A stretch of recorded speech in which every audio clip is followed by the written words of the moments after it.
Halo guys, welcome back. Kali ini kita akan bahas sebuah kabar gembira yang datang dari media-media yang mana menyatakan bahwa akan dibukanya lowongan CPNS 2021. Nah, walaupun ini bukan berita official, namun ini sebuah kabar yang cukup baik di tahun ini. Ini didukung dengan penuturan dari Kepala Biro Hukum, Komunikasi dan Informasi Publik Kemenpan RB bahwasanya jumlah formasi CPNS untuk tahun 2001 akan diperkirakan lebih besar dari formasi tahun 2019 karena selama tahun 2020 ini tidak ada rekrutmen CPNS. Sebagai informasi, di tahun 2019 lalu itu kuotanya adalah 254.173 orang. Nah, bagaimana kuota untuk tahun depan? Mungkin saja 300.000, 400.000 atau bahkan lebih? Ya, yang jelas semoga lebih besar dari kuota tahun 2019 lalu. Nah, untuk menyambut kabar baik ini, buat teman-teman semua yang memang pingin jadi PNS, bisa dari sekarang mulai mempersiapkan diri. Mengingat di tahun lalu tidak ada penerimaan, sehingga semakin banyak orang ingin jadi PNS, maka semakin besar juga persaingan-persaingan ke depannya. Oleh karena itu, bagaimana cara untuk memenangkan kompetisi? Teman-teman bisa memulainya dengan cara mencuri start. Nah, sesuai kata pepatah bahwasanya keberhasilan dimulai dari perencanaan yang baik. Gagal merencanakan berarti merencanakan kegagalan. Sebagaimana yang telah kita ketahui bersama mengenai tahapan pengadaan PNS, yaitu mulai dari seleksi administrasi, seleksi kompetensi dasar, dan seleksi kompetensi bidang. Dari ketiga seleksi ini dapat kita bagi menjadi dua. Pertama, dari sisi administratif. Yang kedua, dari sisi kompetensi. Nah, di sini kita akan bahas mengenai apa-apa saja yang sudah bisa kita persiapkan dari sekarang, dari sisi administratifnya dan juga dari sisi kompetensinya. Yang pertama dari administratif. Berdasarkan PP 11 tahun 2017 yang telah diubah dengan PP 17 tahun 2020 tentang manajemen pegawai negeri sipil, bahwasanya setiap warga negara Indonesia itu punya kesempatan yang sama untuk jadi PNS dengan usia paling rendah 18 tahun dan paling tinggi 35 tahun pada saat melamar. Jadi di sini kata kuncinya adalah pada saat melamar. Ini adalah sebuah angka yang memang secara general aja. Namun jika kita lihat per masing-masing instansi, angka-angka ini bisa saja berbeda teman-teman. Di sini kita ambil contoh dari formasi Kemenkumham dan Kemenkyu. Kita bandingkan di sini untuk S1 sendiri, di Kumham itu adalah minimal 18 tahun dan maksimal 33 tahun. Sementara untuk Kemenkyu S1-nya yaitu 18 tahun minimal dan maksimalnya adalah 28 tahun. Begitu juga untuk D3-nya maksimal 30 tahun, sementara untuk Kemenkyu D3-nya maksimal 23 tahun. Untuk SLTA sendiri, Kemenkumham maksimal 28 tahun, sementara untuk SMK khusus pelayaran di sini maksimal 30 tahun. Sementara yang umur 35 tahun adalah untuk penyandang disabilitas. Jadi buat teman-teman yang ingin jadi PNS, dari sekarang sudah bisa melirik-lirik instansi favorit teman-teman. Kira-kira apakah batas umur masih mencukupi? Jika tidak, teman-teman bisa lihat untuk instansi-instansi lainnya. Nah, selain itu, berdasarkan Kepres nomor 17 tahun 2019, dikecualikan bisa mencapai umur 40 tahun, khusus untuk ke-6 formasi ini. Namun dengan ketentuan untuk dokter dan dokter gigi adalah dokter spesialis dan dokter gigi spesialis. Sementara untuk dosen, peneliti, dan praekasa itu haruslah pendidikan S3 atau doktor. Nah, untuk aturan selanjutnya mengenai persyaratannya, tidak pernah dipidana penjara dengan pidana 2 tahun atau lebih. Yang kedua, tidak pernah diberhentikan sebagai PNS, TNI, kepolisian, atau tidak diberhentikan dengan hormat sebagai pegawai swasta. Intinya di sini adalah bahwa kita tidak punya catatan merah atau catatan buruk tentang pengalaman kerja kita terdahulu. Selanjutnya, tidak berkedudukan sebagai CPNS, PNS, TNI, ataupun anggota kepolisian. Selanjutnya, tidak menjadi anggota atau pengurus parpol atau terlibat politik praktis. Selanjutnya, memiliki kualifikasi pendidikan sesuai dengan persyaratan jabatan. Selanjutnya, sehat jasmani dan rohani, serta bersedia ditempatkan di seluruh wilayah negara kesatuan Republik Indonesia. Selain itu, juga ada syarat-syarat lainnya yang ditentukan oleh masing-masing instansi. Nah, jika teman-teman sudah terbebas dari persyaratan di kotak ini, maka teman-teman sudah bisa menyiapkan dokumen-dokumen untuk persyaratan CPNS. Nah, adapun yang sudah bisa teman-teman siapkan sekarang yaitu adalah KTP, kartu keluarga, scan ijazah, transkrip nilai, akreditasi, serta untuk dokter itu siapkan aja STR-nya yang masih berlaku. Sekilas tentang KTP dan kartu keluarga, ini nama harus sama ya, nama NIK harus sama. Kemudian sama dijajah juga, harus sama nama dijajah, nama di KTP, dan nama di kartu keluarga.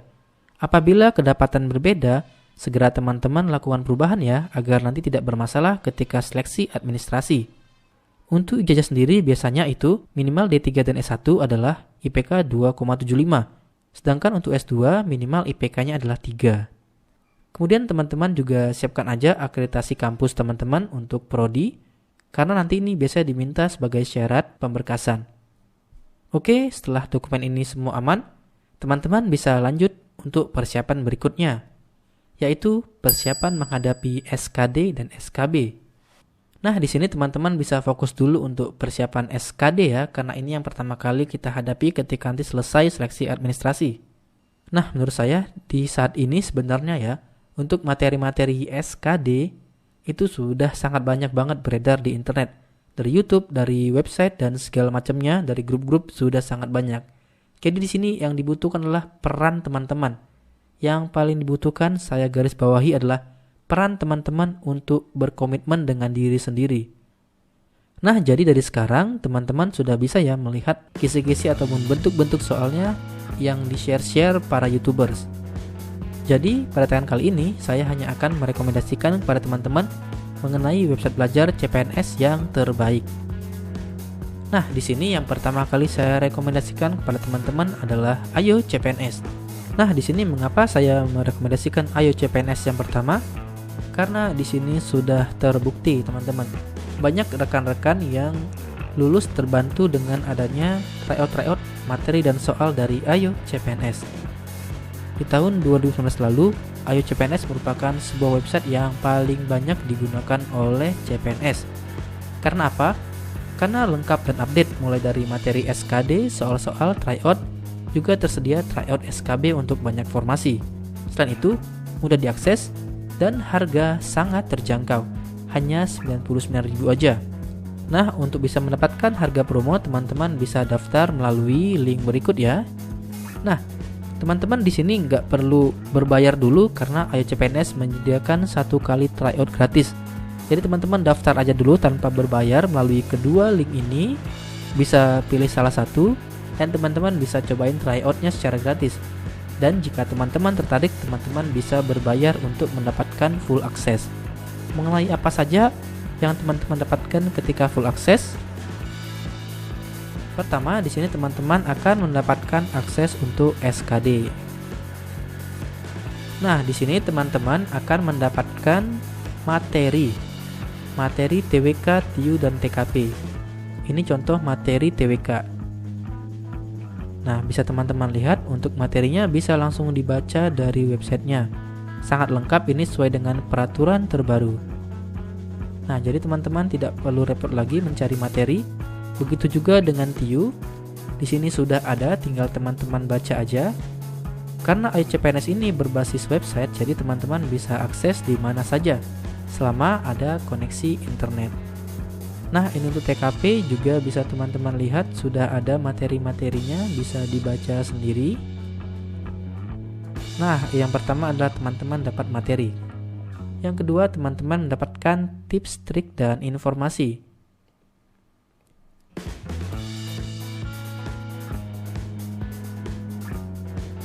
Kemudian teman-teman dapat pembahasan soal untuk semua kategori ya, TWK, TIU, dan TKP. Ini contoh pembahasannya, sudah sangat banyak soal-soal yang dibahas di sini. Nah, yang keempat, teman-teman bisa dapatkan latihan soal. Latihan soal di sini adalah soal-soal pendek, 15 menit 15 soal. Artinya, ini bisa teman-teman manfaatkan ketika waktu luang ataupun ketika sedang jam istirahat. Ini ada hasil latihannya. Bisa teman-teman lihat contohnya.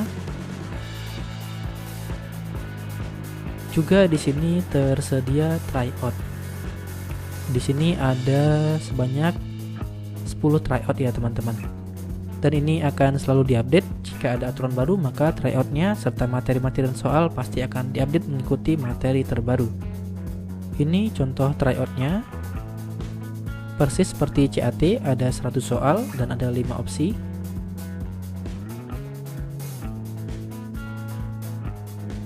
Oke, setelah selesai dari tryout, teman-teman bisa melihat hasilnya. Ini yang menjadi nilai plus dari Ayo CPNS, yang mana seluruh hasil dari tesnya dapat disajikan dengan statistik yang lengkap. Kita bisa tahu bagian-bagian mana yang kita lemah sehingga kita bisa fokus pada bagian-bagian tersebut.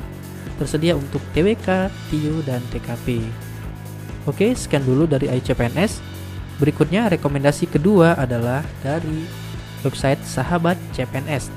Ini sebenarnya semua sama ya dengan Ayo CPNS, namun bedanya adalah di Sahabat CPNS ini punya grup diskusi dalam bentuk Telegram. Selain itu, Sahabat CPNS juga punya aplikasi ber-OS Android. Jadi buat teman-teman yang punya handphone Android bisa langsung buka Play Store dan download Sahabat CPNS di Play Store. Jadi untuk Sahabat CPNS sendiri itu bisa teman-teman akses melalui dua, yaitu dari websitenya sama seperti Ayo CPNS, yang kedua dari aplikasi Android. Untuk harga sama ya teman-teman, Rp99.000. Nah, jadi kalau melihat dari CPNS tahun 2019 lalu, itu banyak pasangannya ya, mereka itu belajar SKD-nya dari Ayo CPNS. Kemudian untuk belajar SKB-nya dari Sahabat CPNS. Ya, walaupun Ayo CPNS punya juga untuk SKB, namun Sahabat CPNS punya materinya, sedangkan Ayo CPNS untuk SKB hanya soal-soal. Tetapi tahun ini Sahabat CPNS juga mengembangkan sistem SKD. Jadi teman-teman bisa pilih nih, mau pakai Ayo CPNS atau mau pakai Sahabat CPNS. Atau jika ingin komplit, teman-teman bisa coba dua-duanya. Nah, jika teman-teman berminat untuk Sahabat CPNS, teman-teman bisa mendaftar melalui link berikut ini dan dapatkan promo Rp99.000 dengan kode promo jadi PNS. Nah, untuk yang ketiga yaitu websitenya adalah Jadi CPNS. Ini merupakan website yang sangat tergolong baru dan saya sendiri belum sempat mengulik lebih dalam. Namun di sini mereka menawarkan paket yang sama, seharga Rp99.000 teman-teman. Ini harga normal, kemudian ada diskon. Jadi kalau saya lihat ya, sekarang persaingan dunia website CPNS juga semakin ketat. Jadi tinggal teman-teman aja nyamannya di website yang mana.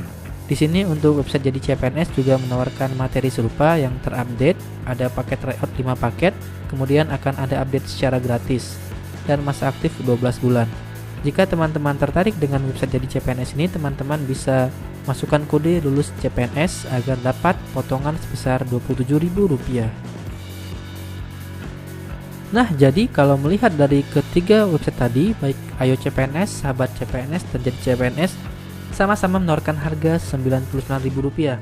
Itu merupakan harga yang sangat murah ya untuk persiapan CPNS. Jadi teman-teman tinggal pilih mana yang paling sesuai menurut teman-teman. Oke, sekian dulu tayangan kali ini teman-teman. Sampai ketemu pada CPNS 2021. Kerja keras tidak akan pernah mengkhianati hasil. Selamat buat teman-teman yang lulus pada CPNS tahun 2019 ini. Semoga dimudahkan menjadi PNS 100%. Dan buat teman-teman yang belum berhasil dan juga teman-teman yang baru memulai, selamat mencuri start. Sampai ketemu pada tayangan selanjutnya.